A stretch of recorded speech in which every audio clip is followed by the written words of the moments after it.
our Vanderbilt University Medical Center for their talks for their support pool winners. James Antoon will be first up talking about oseltamivir. Hi, everyone. Thanks for having me. I'm going to talk about a pharmacoepidemiology project that we're doing. You can go to the next slide. This is a complementary project to my K23 and will hopefully feed into one of the aims very nicely, which I'll get into a little bit later. Next slide. So oseltamivir or Tamiflu is used to treat influenza. We all know influenza is very common. And oseltamivir is the only drug that's FDA approved for kids less than 12, and it's also used in 99% of children overall. We know that oseltamivir improves outcomes in children with influenza, but it's also underprescribed, and we don't quite know the pharmacoepidemiology and how much it's used, but in children who are at high risk for complications of influenza, we know that about half of children actually get guideline concordant treatment. And the CDC has done focus groups of physicians and found that one of the reasons for this discrepancy is that clinicians misunderstand the risk-benefit profile of the drug. Next slide. And one of the reasons physicians are worried about oseltamivir is this neuropsychiatric adverse event that's been associated with it. This is the black box warning from the label. And as you can see, patients with influenza, including those receiving Tamiflu, particularly pediatric patients, may be at increased risk of these neuropsychiatric events, which can be hallucinations, abnormal behavior, suicide attempts, etc. And so my big picture with this project is, can we find a way to identify children who are at risk for this adverse event, this very serious adverse event? And then can we change our prescribing patterns accordingly to avoid having this event occur in children who are at high risk? Next slide. So I'm really excited to show this slide. I never get to show it, but there's a lot of clinical pharmacologists here. There is biological plausibility to this neuropsychiatric adverse event with Tamiflu that involves the NMDA receptor and the GABA-A receptor. And there are a lot of different reasons that a child might have an increased amount of oseltamivir in their brain through this mechanism. Oseltamivir passively diffuses across the blood-brain barrier and then is rapidly transported out by the P-glycoprotein system. And there's two ways that this generally could happen. One is through, and you can click to the next forward. There's two ways this can happen: genetic changes in the ABCB1 gene, or potentially drug-drug interactions that modify P-glycoprotein that might make it more or less likely for a drug to cross the blood-brain barrier and then stay there in the child's brain, allowing for this mechanism to move forward. Next slide. So the overarching hypothesis that I have for this is that if you're on oseltamivir and you're also getting a concurrent medication that's a PGP inhibitor, you could have higher levels of oseltamivir in your brain, leading to this abnormal NMDA GABA signaling and then having these adverse events. And alternatively, if you're on a PGP inducer, maybe you have lower levels of oseltamivir in your brain and you're going to have less of these events. Next slide.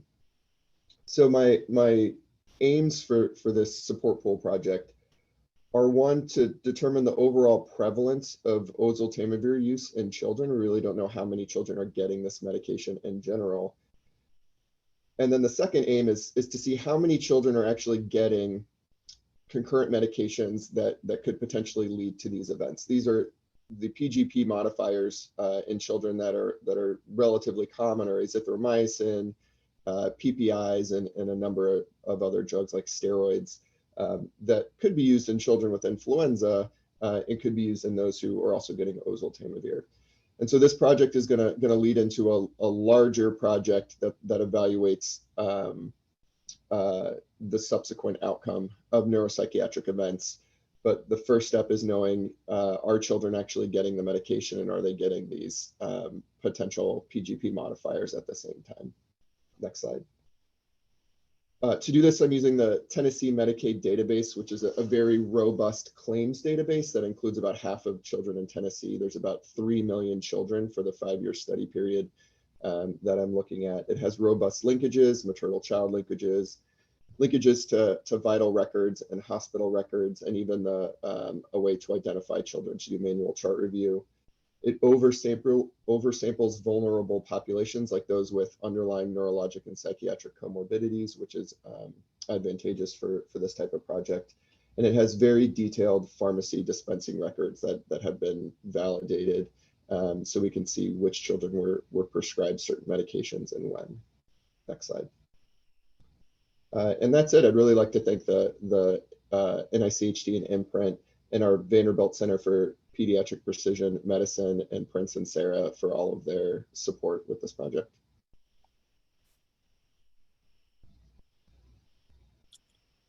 Great, thanks, James. Our next speaker is Ashley Leach, also from Vanderbilt University. Ashley is going to be talking about her work with looking at late maternal death and overdose among pregnant women vulnerable to and with opioid use disorder. Ashley. Great, thank you. So thank you very much for the opportunity to present our project. I am Ashley Leach. I'm an assistant professor in the Department of Health Policy at Vanderbilt. And I have been awarded one of the Imprint funding opportunities where I am leading a study examining the comparison of late maternal death as well as overdose among pregnant women, both vulnerable to opioid use disorder and those with the disorder in pregnancy. Next slide, please. So appreciating we have limited time, I will briefly just run through the importance of this, our objectives, our cohort, our exposures and outcomes, as well as our analysis plan. All right.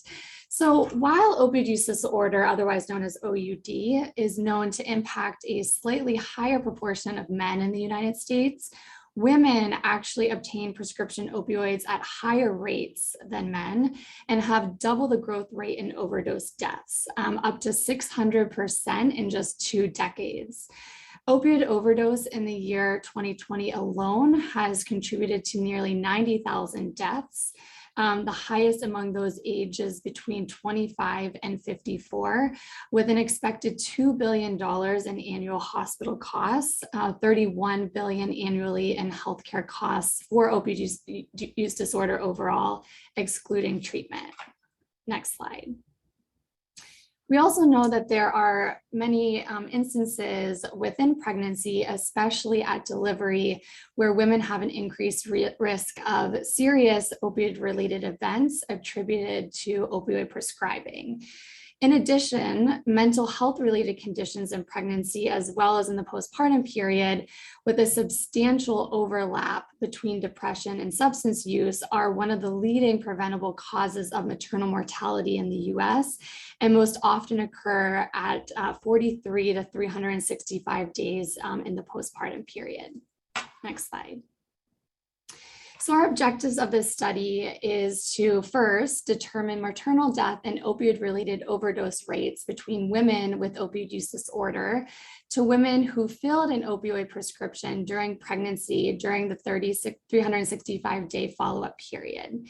And then secondly, to determine factors associated with maternal death and opioid-related overdose between these 2 groups. Next slide, please. So our data and our cohort selection, so we are also going to be using the Tennessee Medicaid data, otherwise known as TennCare, which is linked to Tennessee birth certificate data as well. And this provides insurance for greater than 50% of annual births in Tennessee. We are going to specifically look at women aged 15 to 44, and we're really focusing on deliveries greater than or equal to 20 weeks between 2017 and 2019. Next slide, please. So for our exposures, we separated these into 3 groups. So the first group is pregnant women with opioid use disorder. The second group are individuals that filled greater than or equal to 2 filled prescriptions for opioids during pregnancy. And then the third group is those that filled less than or equal to 1 filled prescription for opioids during pregnancy. Next slide, please. So our outcomes are maternal death from any cause identified from the period 42 to 365 days after delivery, and then overdose diagnoses. Next slide, please.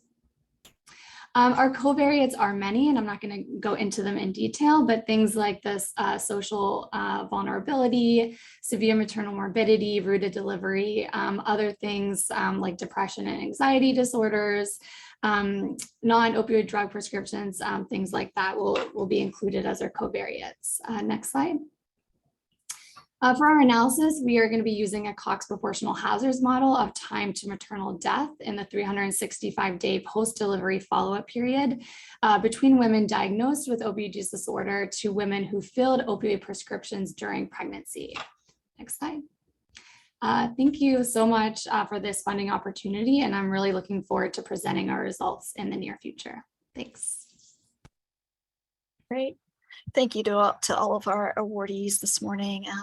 We'll just take a couple of minutes for questions for any of our speakers so far.